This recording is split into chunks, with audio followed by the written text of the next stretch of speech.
One geopolitical zone at a time.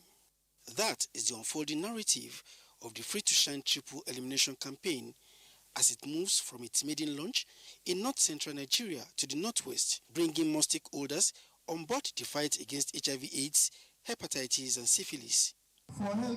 As the highlight of our two-day working visit to Kaduna State, the campaign launch, the First Lady notes, holds a lot of significance for the future of the country. According to the Federal Ministry of Health and Social Welfare, in 2024, there were over 100,000 children and nearly 2 million adults living with HIV/AIDS. The Free to Shine campaign seeks to significantly reduce new HIV infections among women of reproductive age, prevent mother-to-child transmission, which is the vertical transmission, and ensure that every child born with HIV receives the necessary treatment and support to thrive. The test is everything that concerning us is free. Despite recording some positives, as shown by the testimony of these survivors, Nigeria, the First Lady says, is at a pivotal stage in her fight against HIV/AIDS, seeking to join other countries in Africa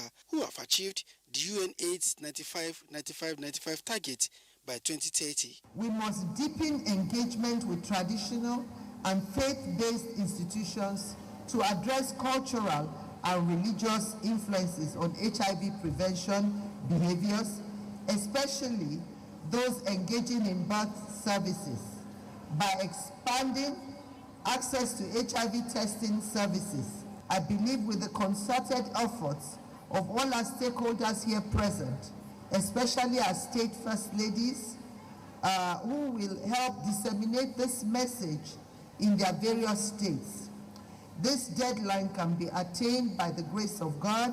And I can assure you that as governors, we will do everything humanly possible to support this initiative because it's about saving lives. And we're going to ensure that drugs, test kits, and the care that you need is made available so that we can ensure that AIDS is eliminated as a public health threat by 2030.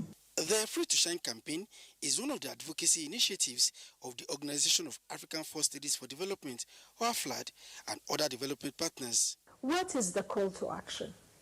Every mother's life is precious, and every child has the right to a future free from AIDS. One of the things that the First Lady have the power is to fight stigma and discrimination. The South-South geopolitical zone is next in line for the launch of the campaign. From Kaduna, NTA